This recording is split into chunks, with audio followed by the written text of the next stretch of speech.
자, 하나님의 아들의 음성을 들으면 살아나는데 아들의 음성을 다시 살펴보겠습니다.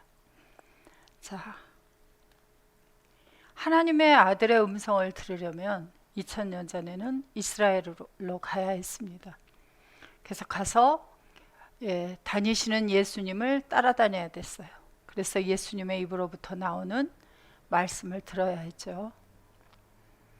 그 이전에 구약시대 때는 어땠나요? 하나님의 아들의 음성이. 자, 창세기에 보면은 하나님의 음성이 하나님의 사람들에게 직접 들려졌습니다. 그래서 에덴 동산에 첫사람 아담을 만들어 놓으시고 여호와 하나님께서 오셔서 직접 말씀을 해주셨죠. 그런데 첫사람 아담은 여호와 하나님의 음성을 어떻게 들었을까요? 여호와 하나님의 음성을 듣고 살아나야 되잖아요. 여호와 하나님의 입으로부터 나오는 말씀이 양식이 되어서 그를 또 자라게 해야 되잖아요. 그런데 첫사람 아담과 하와는 여호와 하나님의 음성을 듣지 아니하고 창세기 3장에 가면은 옛뱀 마귀 사탄의 말을 듣고 그만 에덴에서 쫓겨나 버리는 사람, 죽은 사람이 되어져 버렸습니다. 그리고 나서 여호와 하나님은 하나님의 사람들에게만 나타나서 말씀을 해주셨어요. 노아에게 나타나셔서 노아에게 홍수를 이제 내가 보낼 테니 너는 방주를 지어라 했을 때 노아는 하나님의 음성을 듣고 그리고 그 말씀대로 순종을 했습니다. 그리고 아브라함에게 나타나셔서 너는 어떻게 하라고요? 내가 지시하는 땅으로 가라. 그럴 때 아브라함은 그 말씀을 듣고 갔습니다. 에녹은 또 어땠어요? 그 이전에 노아 이전에 에녹은 여호와 하나님과 동행하는 사람이었다 그래요. 그래서 하나님의 음성은 누구에게나 들려지는 것이 아니라 하나님의 사람들에게만 들려지도록 했던 것을 알 수 있습니다. 그러던 여호와 하나님의 음성이 이제 출애굽을 시키시면서 모세의 입에 임하여 모세의 입에 함께 있고, 그래서 모세의 말을 듣는 사람들은 어떻게 되었을까요? 모세의 말을 듣고 믿은 사람들은 가나안으로 들어갔어요. 그래서 애굽에서 나온 수많은 사람들, 그래서 20세 이상의 남자의 숫자만 60만 이상의 사람들이 있었으나 그 중에 애굽에서 나올 때 20세 이하, 그러니까 숫자에 아직 들어가지 않았던 사람들이죠. 그러니까 숫자에 들어간 남자들 60만 이상이 되는 남자들 중에서는 딱 두 사람, 여호수아와 갈렙밖에는 모세의 입을 통해서 나온 하나님의 말씀을 듣고 순종했기 때문에 가나안에 들어갈 수 있었고요. 그 수많은 사람들은 다 광야에서 멸망해버리고 맙니다. 이와 같이 하나님의 음성은 아무나 들을 수 있었던 것이 아니에요. 그리고 나서 2000년 전에는 어땠나요? 그 이전에는 또 선지자들을 통해서 하나님의 말씀이 임하여 이제 이스라엘 백성들에게 말씀이 들려졌어요. 그런데 선지자들을 통해서 하시는 하나님의 말씀을 모두 듣지 않았어요. 그리고 예수님께서 직접 오셔서 이스라엘 땅을 다니시면서 말씀했으나 그 수많은 사람들이 있었으나 듣지 않았고 예수님의 음성을 듣는 사람은 제자들과 500여 명 정도만 되었다라고 말씀을 하고 계십니다. 그래서 예수님의 음성은 알아들을 수 있는 사람들은 알아들었으나 그렇지 않은 사람들은 나팔 소리와 같다. 말을 잘 알아듣지 못하는 거예요. 소리가 들리기는 들리나 무슨 뜻인지 모르겠다. 이런 소리로 들릴 수밖에 없었습니다. 오늘날은 어떤가요? 그러면 오늘날은 어디에서 하나님의 음성을 들어야 하나요? 하나님의 아들의 음성을 어디에서 들어야 되나요? 예수님은 다 뭐라고 하냐면 부활하시고 고난받으시고 부활하시고 아버지 보좌 우편에 가서 계시다가 그 어느 때에 다시 재림하는 어떤 날에 오실 것이다 이렇게 이야기를 하고 있으니 아들의 음성이 들려져야 살아날 거잖아요. 죽은 사람들이.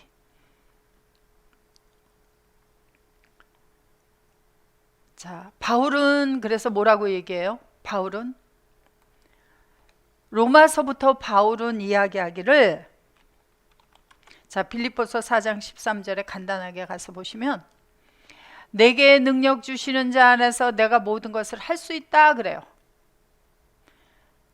바울은 로마서부터 시작해서 능력 주시는 자 예수 그리스도 안에 있는 이야기를 하고 있습니다. 바울은 그리스도 안에 있어야만 내가 할 수 있고 그리스도 밖에서는 할 수 없다 그렇게 이야기를 하고 있어요. 자, 그럼 그리스도 안에 있는 바울을 통해서는 누구의 음성이 들려졌을까요? 바울이 그 초대교회 7교회에 다니면서 하나님의 말씀을 전파했어요. 그 말씀을 들은 사람들의 모임이 생겨나게 되어졌어요. 그게 바로 7교회들이에요. 그래서 바울의 음성은 누구의 음성인가요? 바울은 누구 안에 있는 사람인가요? 그리스도 안에 있는 사람이죠. 그럼 바울의 소리는 누구의 소리예요? 아들의 소리죠. 아들의 음성이죠. 아들의 음성이 들려졌어요. 그럼 오늘날 아들의 음성은, 바울은 이제 이 땅의 육신의 모양을 벗어버렸고, 그러면 오늘날 이제 누가 바울과 같은 일을 해야 되나요? 오늘날 누가 하나님의 아들의 음성을 들려주어서 하나님의 일을 해야 할까요? 그것이 문제로다. 자, 하나님의 보내신 자를, 요한복음 6장 28절 29절 다시 가봅니다. 저희가 묻되 우리가 어떻게 무엇을 행해야 하나님의 일을 할 수 있습니까? 예수께서 대답하여 가라사대 하나님의 보내신 자 안에서 믿는 것이 하나님의 일이다 그래요. 자, 하나님의 보내신 자 안에서라고 하는 것은 하나님의 보낸 자 예수 그리스도를 가리켜서 창세기 19장 24절에서 예수님을 가리켜 무엇이라고 말씀하시느냐면 여호와께서 하늘 곧 여호와에게로서 유황과 불을 비같이 소돔과 고모라에 내리사. 그래서 신약의 예수, 구약의 여호와, 그분을 가리켜서 하늘이다 그래요. 하나님의 보내신 자 안에 들어갔다, 그것을 뭐라 그래요? 하늘 속에 들어갔다 그렇게 얘기해요. 하늘 안에 들어갔다. 그래서 우리가 예수 그리스도 하나님의 보낸 자 안에 들어가서 믿는다라고 하는 것은 우리가 땅에 있는 것이 아니라 하늘이신 분 예수 그리스도 안에 들어가 있는 거예요. 그래서 하늘 안에서 믿어야 돼요. 그래서 바울은 고린도후서 12장에서 이렇게 이야기를 합니다. 무익하나마 내가 부득불 자랑하노니 주의 환상과 계시를 말하리라. 내가 그리스도 안에 있는 한 사람을 안다. 14년 전에 그가 셋째 하늘에 이끌려간 자다. 그래서 하늘도 셋째 하늘이 있어요.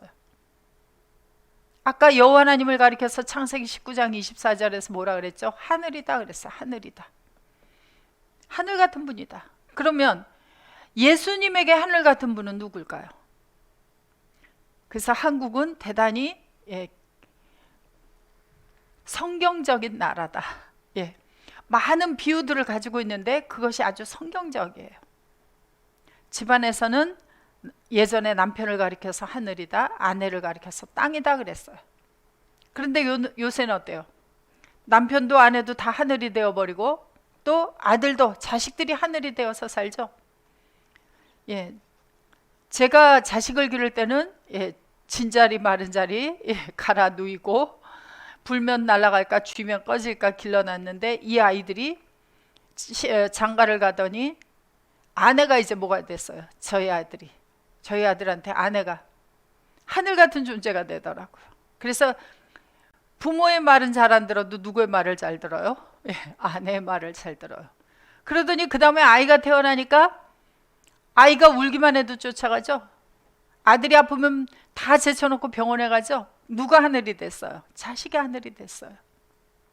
그래서 요새는 다 같이 하늘이 되어졌어요. 성경에도 마찬가지예요. 예수님에게 하늘 같은 존재는 바로 아버지 하나님이세요. 그런데 예수님의 또 아내들이 있죠. 그리스도의 신부들이 생겨났어요. 누가 하늘 같아요? 우리를 땅이라고 하지만 우리를 예수님께서 하늘같이 여기기 때문에 우리를 위해서 자기의 몸을 내어주신 거예요.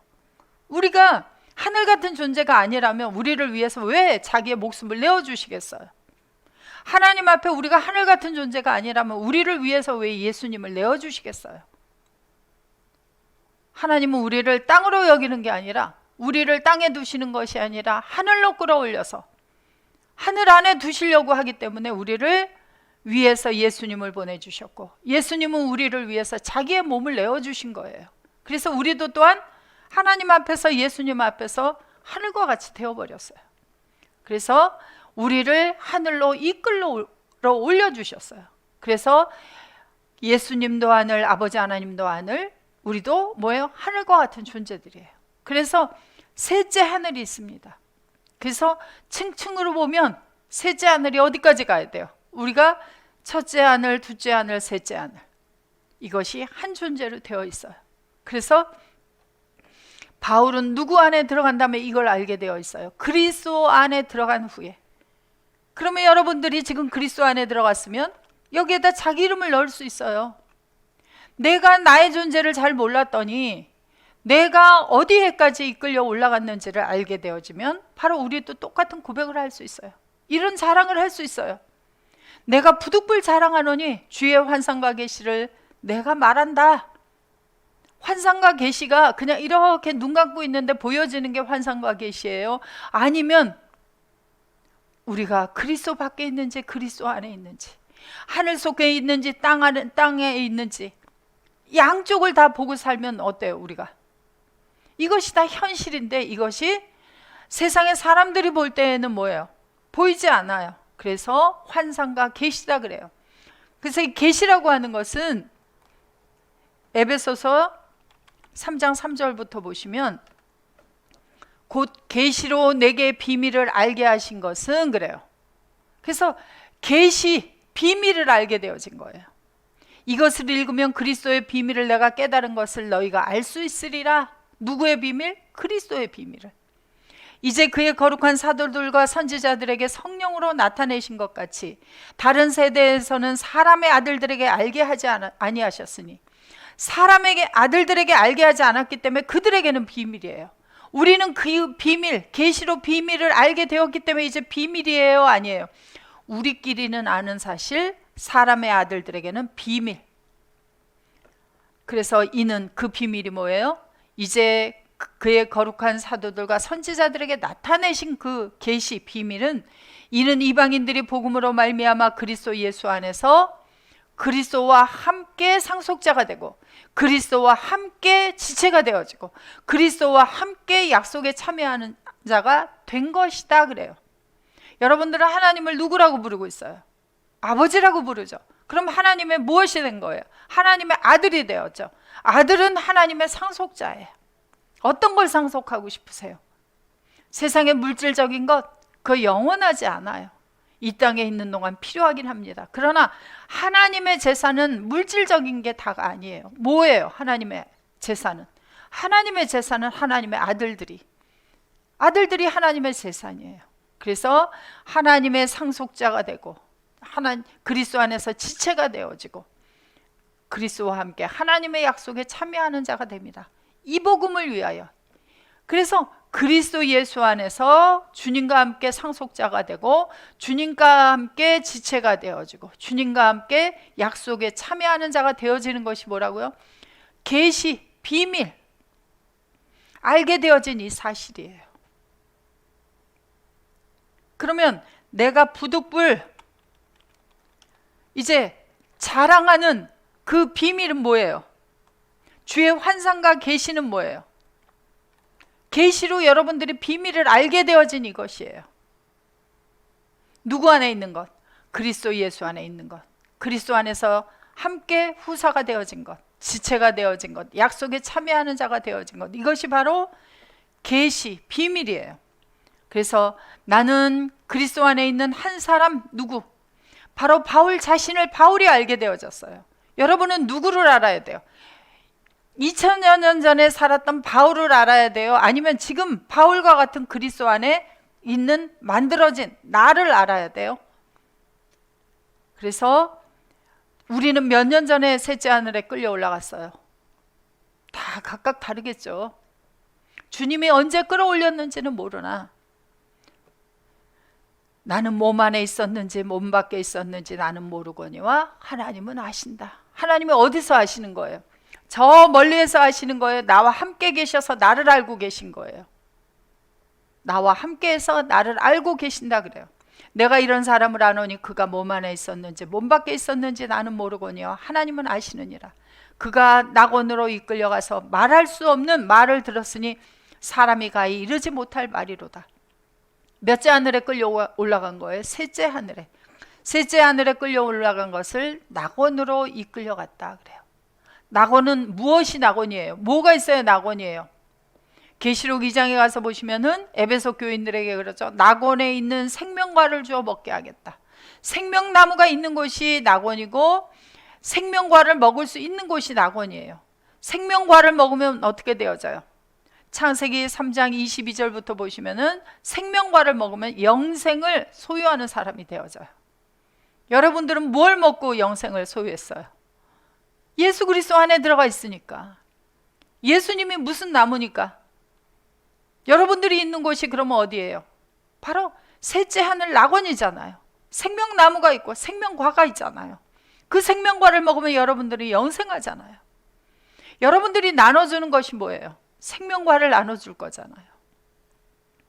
내가 이런 사람을 위하여 자랑하겠으나 나를 위하여는 약한 것들 외에 자랑하지 아니하리라. 자, 여러분들도 이제 자랑하는데 무엇을 자랑하시겠어요? 바로 무엇을 소유한 것? 바로 우리가 그렇게 사랑하는 예수님. 이전에는 어디에 계시는지 몰랐던, 못 찾았던 그 예수님. 지금은 어디 계세요? 나와 함께 영원히 함께 계시는 예수님. 나를 떠나지 아니하시고 나를 배반치 아니하시고 나와 언제나 함께 해주시는 그 좋으신 예수님. 이제 그분을 자랑하는 거예요. 죽었던 나를 살려준 그분, 나에게 영생을 소유하게 해준 그분. 그래서 바울은 내가 만일 자랑하고자 하여도 어리석은 자가 되지 아니할 것은 내가 참말을 함이라. 그러나 누가 나를 보는 바에 내게 듣는 바에 지나치게 생각할까 두려워하여 그만두노라. 왜? 이 자랑을 사람들은 알지 못하게 했다 그랬어요. 그들에게는 보여주지 않는다 그랬어요. 그러니까 알아듣지 못하는 사람, 비밀이어야 하는 사람, 그러한 사람들에게는 어떻게 한다고요? 지나치게 생각할까 봐 두려워서 그만두겠다 그래요. 여러 계시를 받은 것이 지극히 크므로 너무 자고하지 않게 하려고 내 육체에 가시고 사단의 사자를 주셨으니 이는 나를 쳐서 너무 자고하지 않게 하려 하심이니라. 이것이 내게서 떠나기를 내가 3번 주께 간구하였더니 내게 이르시기를 내 은혜가 내게 족하도다. 이는 내 능력이 약한 데서 온전하여짐이라 하신지라. 이러므로 도리어 크게 기뻐함으로 나의 여러 약한 것들에 대하여 자랑하리니 이는 그리스도의 능력으로 내게 머물게 하려 함이라 하고 말씀하고 있습니다. 여러분들도 셋째 하늘에 올라간 것이 그 은혜가 지극히 크기 때문에 여러분들에게 자고하지 않도록 하기 위해서 무엇을 주세요? 육체의 가시를 주신다 그래요. 여러분들에게 육체와 가시와 같은 것이 현재 있습니까? 그래서 예수님도 복음을 증거하러 다니실 때 보면은 육체의 가시와 같은 자들, 계속 예수님을 시험하려고 하는 자들이 예수님을 따라다녔어요. 바울도 셋째 하늘에 올라간 후에 어때요? 계속 바울을 괴롭히는 자들이 따라다녔어요. 바울의 삶을 보면 고난이 극심하였죠. 아주. 그래서 죽은 줄 알고 내다 버리기까지 했고 광주리에 달아서 내리기도 하고 40에 하나 감한매를 여러 차례 맞기도 하고 그런데도 뭐라 그래요? 내 은혜가 내게 족하다 그러세요. 그렇게 어려운 일들이 올 때마다 네가 약한 것 같을 때마다 누구를 의지하라고?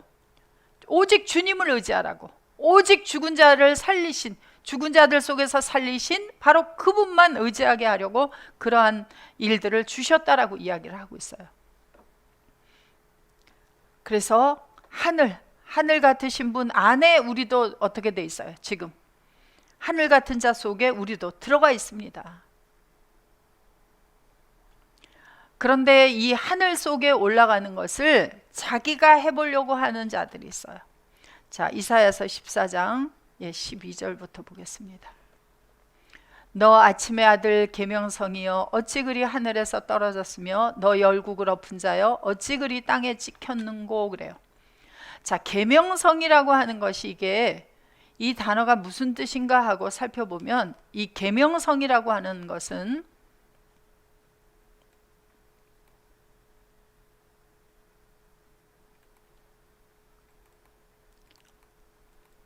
자, 이 계명성이라고 하는 것은 다른 뜻이 아니라 새벽별이라는 뜻이에요. 새벽별. 새벽별이 계명성입니다. 그래서 너 새벽별이여 하는 말이에요. 아침의 아들 새벽별이여. 그래서 새벽에 하늘을 바라보면 어느 별이 가장 반짝이죠? 이 우리가 바라보는 우주 하늘에서는 새벽에 반짝이는 별이 금성이다 그러죠. 그런데 요즘에는 이제 도시가 너무 이 가로등이나 이런 불빛들이 환해서 하늘의 별이 보이지가 않아요. 그런 불빛이 없는 시골에 가야 이제 별이 보입니다. 그런데 자, 너 아침의 아들 계명성이여 새벽별이여 어찌 그리 하늘에서 떨어졌으며 너 열국을 엎은 자여 어찌 그리 땅에 찍혔는고. 그래요. 아, 새벽별이 이제 하늘에 있죠. 하늘에 있다가 떨어졌어요.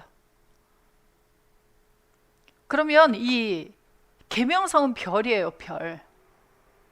그런데 이 별이 자,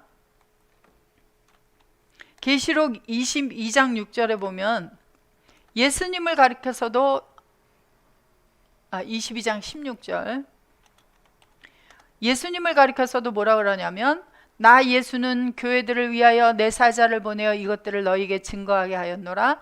나는 다윗의 뿌리요 자손이니 곧 광명한 새벽별이라 하시더라. 그래요. 예수님을 가리켜서도 새벽별 계명성이다 그러는데 하늘에 있다가 떨어져 버리는 새벽별이 있어요. 이 떨어지는 새벽별은 그러면 무엇이냐 하는 거죠.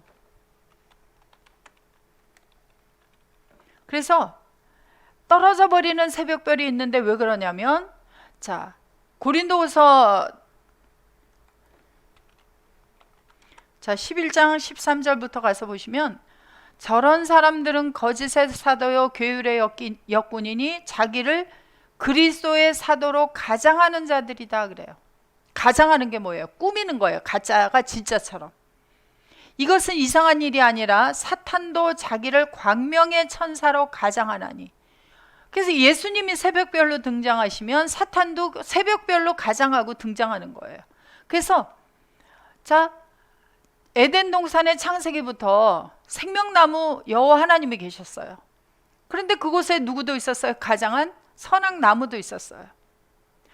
창세기 2장에 생명나무가 등장해서 첫사람 아담과 하와에게 첫사람 아담에게 말씀하셨습니다. 그런데 창세기 3장에 오니까 선악나무가 생명나무처럼 가장하고 등장해서 하와에게 이야기를 한 거예요. 그런데 어느 때까지는 그렇게 두지만 하늘에서 떨어져 버리는 때가 있어요. 2000년 전에도 예수님이 오셔서 말씀을 증거하실 때에도 하나님의 말씀을 한다고 하는 자들, 가장한 자들이 있었어요. 누가 더 진짜처럼 보였을까요? 2000년 전에도. 예수님이 히브리서 3장 1절에 보시면은 대제사장으로 사도로 등장하시는데 2000년 전에 성전에 에봇을 입은 대제사장이 있었어요. 레위지파 대제사장, 아론의 후손. 아론의 후손이 에봇을 입고 있으면 더 진짜 같았을까요? 예수님께서 하얀 그 옷을 입고 이스라엘의 그 광야를 다니시면서 먼지는 뒤집어 쓰시고 목욕탕이 오늘날 같이 그렇게 많이 발달은 안 돼 있었겠죠. 로마 시대에 보면 공중 목욕탕도 있고 그러기는 했어요. 그러나 예수님께서 그리 성경에 뭐 잘 씻으셨다 뭐 안 씻으셨다 그런 얘기가 없어서 얼마나 깨끗하셨는지는 모르겠어요. 근데 예수님께서 광야로 다니시면서 말씀을 증거하시고 제자들과 함께 계시고 이러는데 예수님이 더 진짜 대제사장 같아요. 에봇을 입고 성전에서 그 제사를 주도하는 대제사장이 더 진짜 같아요. 저는 어리석어서 그 당시에 살았다면 예수님보다 그런 대제사장이 더 진짜같이 보였을 것 같습니다. 그런데 진짜 하나님의 아들은 누구였어요? 진짜 하나님이 함께하는 사람은 누구였어요? 그러니까 가짜가 더 진짜같이 보였어요. 창세기 3장에서 나타난 옛뱀 마귀 사탄이 그렇게 가장하고 하와 앞에 나오니까 그 말을 받아버리잖아요. 2000년 전에도 마찬가지였어요. 오늘날에도 마찬가지예요. 그렇게 가장하는 것이 이상한 일이 아니다 그래요. 그러므로 사탄의 일꾼들도 자기를 의의 일꾼으로 가장하는 것이 큰일이 아니라 저희의 결국은 그 행위대로 되리라. 그래서 어느 때까지는 진짜처럼 보이도록 하지만 그들이 어떻게 되어져요? 그래서 예수님의 제자들 사이에도 12제자 중에 가룟 유다가 있었습니다. 누가 더 진짜 같았을까요? 누가 더 진짜 예수님의 제자처럼 보였을까요? 베드로는 예수님한테 혼나기도 했어요. 사탄아 내 뒤로 물러가라 하고. 그랬으나 예수님은 누구를 진짜라 그래요?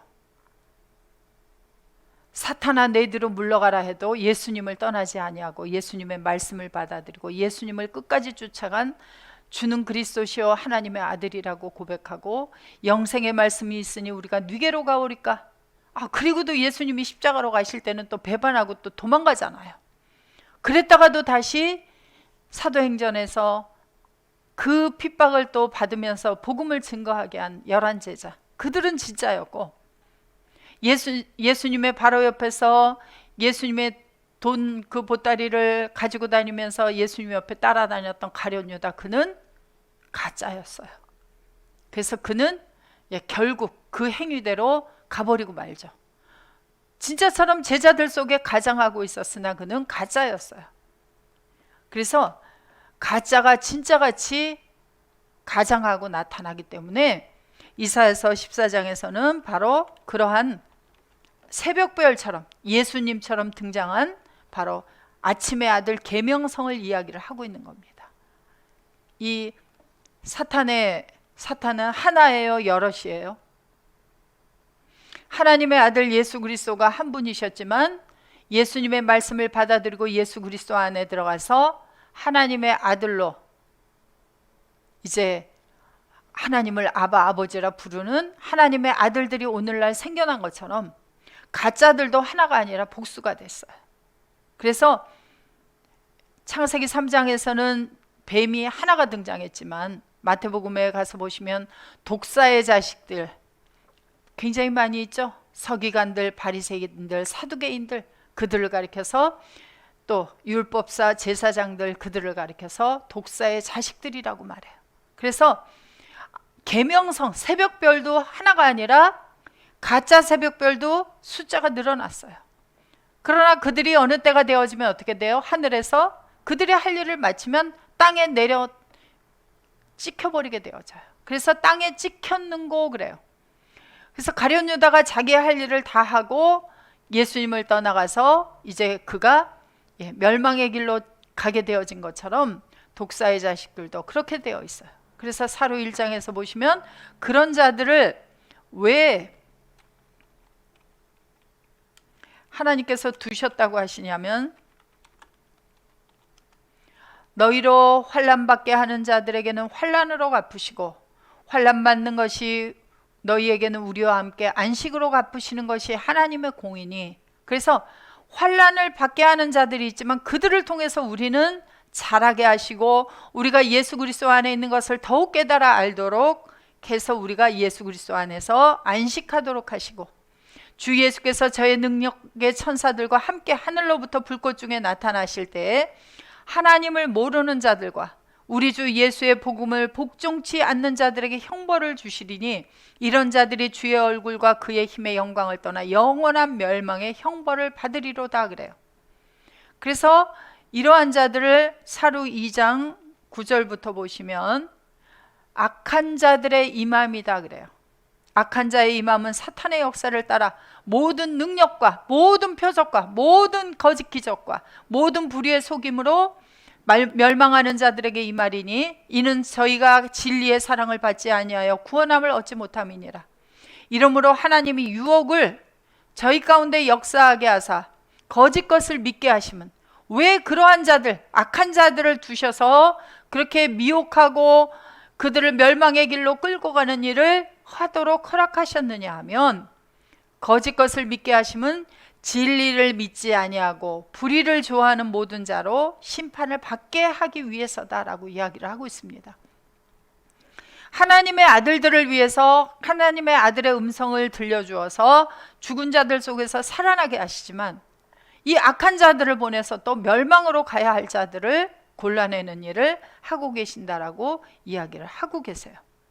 그래서 아침의 아들 계명성과 같은 자들도 하나님께서 어느 때까지는 이제 미혹하는 일을 하게 하시지만 그들의 할 일이 끝나게 되어지면 어떻게 해요? 땅에 찍혀버리게 하세요. 떨어지게 해버리세요.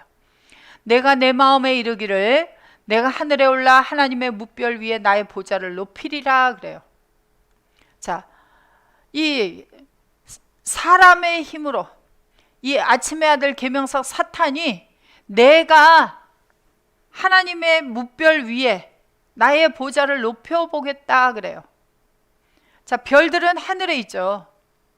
그래서 이 별들 사이에 나도 들어가 보겠다 그렇게 이야기를 하고 있어요. 자, 이 별들이라고 하는 것이, 자, 민수기 24장 17절에 보면, 자, 내가 그를 보아도 이때의 일이 아니며 내가 그를 바라보아도 가까운 일이 아니로다. 한 별이 야곱에게서 나오며 한 홀이 이스라엘에게서 일어나서 모압을 이 편에서 저 편까지 쳐서 파하고 또 소동하는 자식들을 다 멸하리로다 그래요. 자, 야곱에게서 나오는 한 별이 누구였어요? 그래서 마태복음에 보면 아브라함과 다윗의 후손으로, 그래서 아브라함의 후손 이삭, 이삭의 후손 야곱, 야곱을 통해서 12지파가 나오고 그 중에 유다를 통해서 다윗이 나오게 되어지고, 그리고 그곳에서 이제 예수 그리스도가 출생하게 되어지죠. 그래서 민수기 24장에서는 야곱에게서 나온다 그렇게 이야기를 하고 있어요. 그래서 한 별이신, 새벽별이신 예수 그리스도가 나오게 되어지죠. 그러면 자, 창세기 15장 5절에 보시면, 자, 아브라함 그를 이끌고 밖으로 나가 가라사대 하늘을 우러러 뭇별을 셀 수 있나 보라. 또 그에게 이르시되 내 자손이 이와 같으리라 그래요. 그래서 아브라함에게 하늘의 별같이 셀 수 없는 자손을 주시겠다고 약속하시고, 바로 하늘의 별 같은 자손 누구? 예수 그리스도가 아브라함을 통해서 먼저 나오게 하시고, 그리고 나서 갈라디아서 3장 16절에 가서 보시면, 이 약속들은 아브라함과 그 자손에게 말씀하신 것인데 여럿을 가리켜 그 자손들이라 하지 아니하시고 오직 하나를 가리켜 내 자손이라 하셨으니 그리스도다 그래요. 그래서 아브라함에게 약속한 하늘의 별 같은 자손은 첫 번째가 누구예요? 바로 예수 그리스도. 그분이 이제 2000년 전에 마태복음 1장 18절에 출생하신 것은 하늘의 별이 출생한 거예요.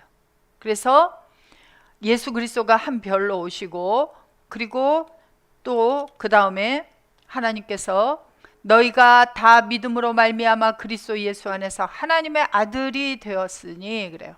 그래서 예수 그리스도 안에서 하나님의 아들이 되어지는 자들을 가리켜서 하나님께서는 그리스도 안에서 하나님의 아들이 되었다. 그래서 하나님의 아들, 바로 하늘의 별 같은 자손들이 생겨나게 되는 것을 바로 이야기를 해주신 거예요. 그래서 우리도 하늘에 올라간 어떤 별들이 되었어요? 바로 하늘의 별들이 된 거죠. 그래서 바로 하늘의 별들이 되어지는 자들은 다니엘서 12장 3절에서 보면은 지혜 있는 자는 그래요. 지혜 있는 자, 지혜, 하나님의 지혜인 예수 그리스도를 소유하고 있는 자는 궁창의 빛 별과 같이 빛날 것이요, 또 많은 사람을 의로운 하나님에게로 돌아오게 하는 자는 별과 같이 영원토록 비치리라 그래요. 그래서 우리가 하늘의 별이 되었으면, 그리스도 안에서 별이 되었으면 우리는 또 많은 하나님의 아들들을 찾아서, 어둠 속에 있는 아들들을 찾아서 의로운 하나님에게로, 그리스도 안에 있는 하나님의 아들들을 만들어서 하늘의 별 같은 자손을 만들면 우리가 별처럼 영원토록 빛난다, 그렇게 이야기를 하고 있어요. 그래서 오늘날은 별들이 하나예요, 여럿이에요? 그래서 많은 하나님의 아들들, 별들이, 하늘의 별들이 태어나게 된 거죠. 그러면 자, 이사야서 14장에서 아침의 아들 계명성이 뭐라고 마음을 먹었어요? 내가 하늘에 올라가서 하나님의 묵별 위에, 그러면 하나님의 묵별들이 어디 있어요? 하나님의 별들이 있는 바로 예수 그리스도 하나님의 자녀들이 있는 그곳에 나의 보좌를 높여야 되겠다, 그렇게 이야기를 하고 있어요. 자, 여러분들이 하나님의 아들로 하늘의 별이 되어진 것은 여러분의 의지로 되어진 건가요? 내가 하나님의 아들이 좀 되어봐야 되겠다 하고 된 거예요? 여러분들이 내가 하나님의 묵별 위에 나의 보좌를 높여봐야 되겠다 하고 되신 분, 내가 그렇게 기도하지 않았는데도 어느 날 보니까 어디 있어요? 그리스도 예수 안에서 하늘에 앉혀져 있죠. 누구의 은혜로? 오직 하나님의 은혜로. 자, 그래서 에베소서 2장 다시 가봅니다. 4절부터. 긍휼에 풍성하신 하나님이 우리를 사랑하신 그 큰 사랑을 인하여 허물러 죽은 우리를 그리스도와 함께 살리셨고 너희가 은혜로 구원을 얻은 것이라. 또 함께 일으키사 그리스도 예수 안에서 함께 하늘에 앉히시니. 자, 뭘로 우리가 하늘에 함께 앉혀졌어요? 주님과 함께. 은혜로. 자, 이 은혜라고 하는 것은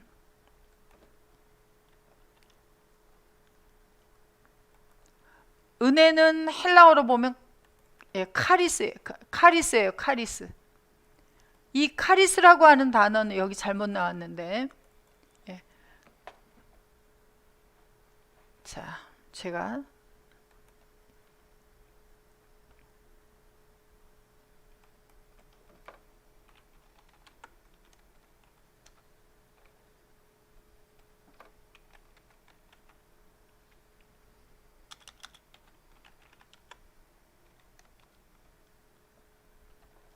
여기 글자가 아주 너무 많이 커져 있어가지고, 자, 여기 은혜라고 하는 단어를 보면 이게 5485번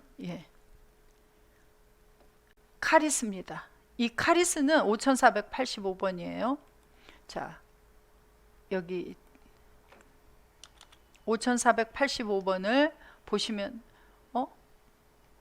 여기 잘못됐구나. 다시. 자, 5485번 여기 카리아라고 되어 있는데, 이 카리아는 은혜, 선물이에요. 선물. 5485번 카리스인데 그것도 잘못이 되어 있네요. 자, 이 카리스라고 하는 단어는 이게 제가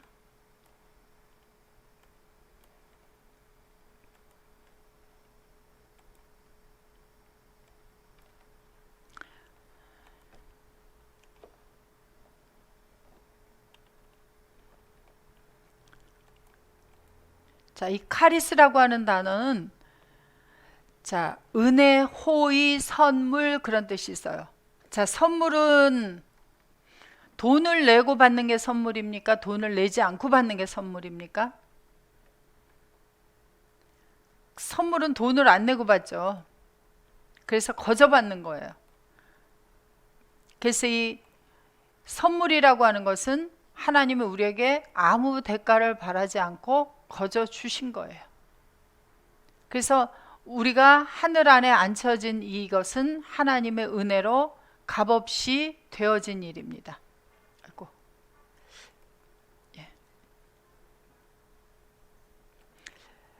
이게 사람의 노력으로 될 수 있다면, 어떤 사람은 노력을 열심히 하고 어떤 사람은 노력을 하지 아니하고, 또 어떤 사람은 힘이 세고 어떤 사람은 힘이 강하고, 어떤 사람은 머리가 좋고 어떤 사람은 머리가 나쁘고, 그래서 자기 노력으로 되기 때문에 내가 원하면 얻을 수 있고 내가 원하지 않으면 얻지 않을 수도 있는 그런 것이 되어버려요. 그런데 우리가 예수 그리스도와 함께 살아나고 하나님의 아들이 되는 것은 노력으로 되는 게 아니라 거저받는 겁니다. 자, 여러분들이 세상의 부모님에게서 태어날 때 자기가 노력해서 만들어진 사람 계세요? 나는 이 부모에게서 태어나야 되겠다 하고 노력을 하신 분 있다면 저한테 연락을 주시고 어떤 노력을 했는지 가르쳐 주세요. 자, 우리가 세상의 부모에게서 태어나는 것도 내가 노력을 하지 않았어요. 그냥 태어났어요. 그래서 어버이날이 며칠 있으면 되죠. 그래서 어버이날에 어버이의 은혜 노래를 하고 어버이에게 감사를 합니다. 그런데 하물며 하나님의 아들로 태어난 것이 누구의 은혜예요? 아버지의 은혜예요. 그래서 아들로 만들어 주실 때는 우리를 거저 만들어 주세요. 그래서 우리는 어버이날에 누구에게 감사를 합니까? 하나님 나라의 부모가 되신 아버지 하나님과 그 일을 행해 주신 복음의 아비가 되어 주시는 분에게 우리가 감사를 하게 되어 있죠. 왜? 태어날 때는 거저 되었는데 자라면서 보니까 그 은혜가 너무 감사한 거예요. 그래서 그것을 갚아나가기 시작하는 겁니다. 근데 하나님 앞에 감사해서, 하나님의 은혜가 너무 감사해서 헌금만 드리면 하나님께서 기뻐하실까요? 하나님께 어느 돈으로 드려야 기뻐하실까요? 미화로 드려야 기뻐하시나요? 엔화로 드려야 기뻐하시나요? 한화로 드려야 기뻐하시나요? 하나님은 하나님이 기뻐하시는 일을 해줘야, 하나님의 일로 갚아드려야 하나님은 기뻐하세요. 물론 그 일을 위해서 복음을 전해야 하기 때문에 물질도 필요합니다. 그건 기본이에요. 그러나 우리는 그 이상의 하나님의 나라에 하나님이 기뻐하시는 하나님의 일을 해드려야 하나님이 기뻐하세요. 그래서 하늘 안에 앉혀진 자들, 바로 그리스도와 함께 살아난 자를 만드는 것은 하나님의 아들의 음성을 들려줘야 되는데, 그것은 사람의 노력으로 할 수 없다는 거예요. 내가 되어야지 한다고 된 게 아니라는 거예요. 그래서 다시 이사야서 14장. 자, 내가 하늘의 무별 위에 나의 보좌를 높이리라. 내가 북극 지폐의 산 위에 좌정하리라. 어떤 사람은 원하지 않았는데도 하늘에 앉혀주셨고, 어떤 사람은 내가 거기에 앉아야 되겠다 하는데 안 된다는 거예요. 내가 한다는 거 안 된다는 거예요. 우리는 누구에 의해서 되어지는 걸 알아야 돼요. 그리스도에 의해서, 하나님에 의해서 은혜로 되어지는 것을 알고 그 은혜에 감사를 하는 것이고 그 은혜를 갚아드리는 거예요. 내 힘으로 내가 기도를 열심히 해서 나를 구원해 주십시오, 하늘에 앉혀 주십시오 하고 기도를 많이 쌓아서 된 것도 아니고요, 내가 하나님 앞에 잘 보이려고 헌금을 많이 드려서 된 것도 아니에요. 헌금은 내가 이미 하나님의 것이 되었기 때문에 그 하나님의 것 중에서 하나님의 일을 위해서 쓰기 위해서 드리는 것뿐이에요. 그걸로 되어지는 게 아니에요. 하나님의 일, 죽은 자를 살리는 것, 하나님의 아들의 음성을 들려줘서 하늘 안에 주님과 함께 앉혀주시는 것, 하나님의 상속자가 되게 하시고 지체가 되게 하시고 주님과 함께 약속에 참여하는 자가 되게 하시는 것은 오직 하나님의 뜻으로 하나님의 은혜로만 되어지는 거예요. 그런데 내가 그것의 보좌를 높여봐야 되겠다, 가장 높은 구름에 올라 지극히 높은 자 누구하고, 지극히 높은 자가 누구야? 하나님과 함께 비교보겠다 라고 마음을, 말을 했어요? 마음에 이르렀어요? 자, 보세요. 내 마음에 이르기를, 그러니까 누구에게 말하지 않았다는 거예요. 생각조차 아신다는 거예요. 입 밖에 대해서 말한 게 아니에요. 자, 여러분들이 하나님 앞에 기도를 하는데 마음의 생각만 해도 아시나요? 소리를 내어서 하는 것만 아시나요? 아니면 어떻게 하는 것만 아세요? 그래서 예전에는 운전하고 갈 때 사람들이 운전을 하기 시작하면서 기도를 해요. 버스를 탈 때는 기도라는 게 아니라 딱 운전대를 잡고 오늘도 안전하게 갔다 오게 해주십시오. 운전하게 해주십시오. 사고 나지 않게 해주십시오. 기도를 해요. 버스를 타면 누가 운전하죠? 버스 기사가 운전하잖아요. 그럼 기도해야 되잖아요. 택시를 타면요, 우리는 뭘 알면 돼요? 버스를 타도 주님과 함께 타고, 택시를 타도 주님과 함께 타고, 자가용을 타도 주님과 함께 타고, 비행기를 타도 주님과 함께 타고, 병원에 가서 치료를 받아도 주님과 함께 치료를 받고, 집에 누워 편안하게 잘 때에도 주님과 함께 자고, 그때에도 누가 항상 지키시는 거예요? 버스 기사가 나를 지켜요? 주님이 나를 지켜요? 주님이 항상 나를 불꽃 같은 눈동자로 지키시고 보호하시고 하나님의 뜻대로 살아갈 수 있는 사람으로 나를 항상 인도해 가고 계신다는 것을 먼저 알라는 거예요. 그것이 하나님의 일의 시작이에요. 마음에 이르렀어요. 마음에 이르기를 마음속으로 말만 해도 아세요.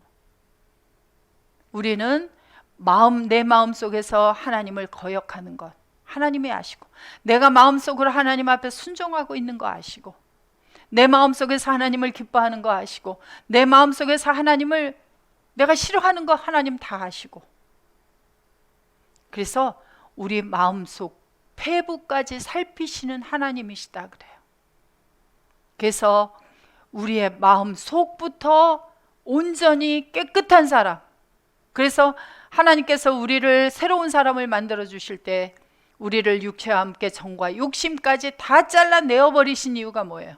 우리 마음 속에서부터, 마음의 중심에서부터 하나님의 생각과 하나님의 뜻과 하나가 되어서 하나님의 일을 감당할 수 있는 하나님의 아들로 만들기 위해서, 하나님이 보실 때 온전한 자, 온전히 깨끗한 자, 겉은 깨끗한 척 하나 속은 더러운 것으로 가득 찬 그러한 사람이 아니라 마음의 심장 폐부부터 그러한 사람을 하나님은 기뻐하시기 때문에 바로 우리들을 그렇게 만들어 주셨다고 이야기를 하고 있습니다. 마음에 이 사탄이 마음속으로 생각만 해도, 말만 해도 하나님께서는 그것을 아시고 이제 그를 음부 곧 구덩이의 맨 밑에 빠치우리라 그렇게 이야기를 하고 있어요. 하늘의 보좌 위에 좌정하는 것은 하나님이 허락한 하나님의 아들들에게만 허락된 일이에요. 그러나 우리는 가장 높은 하나님과 비교해야 합니까? 우리는 종의 형체를 가져 낮아져서 하나님을 섬겨야 됩니까? 그래서 예수님이 먼저 오셔서 바로 그러한 본을 보여주셨어요. 하나님과 동등됨을 취할 수 있는 주님이 너희 안에 이 마음을 품으라 곧 그리스도 예수의 마음이니, 그는 근본 하나님의 본체시나 하나님과 동등됨을 취하지 아니하시고 하나님과 비길이라 하지 아니하시고 오히려 자기를 비워 종의 형체를 가져 사람들과 같이 되었고 사람의 모양으로 나타나셨음에 자기를 낮추시고 죽기까지 복종하셨으니 곧 십자가에 죽으심이라.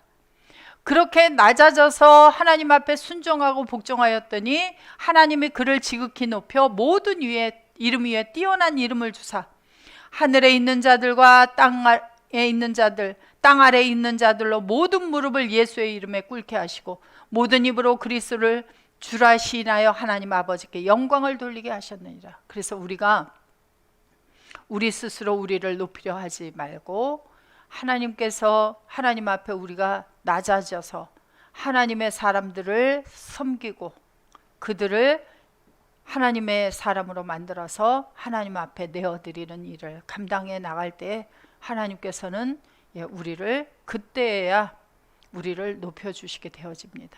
그래서 우리를 자고하지 않도록 사탄의 가시 같은 자들을 우리 주변에 주셔서 항상 우리가 낮아지고 항상 하나님을 섬길 수 있는 그러한 사람으로 하나님께서 해주신다는 것입니다.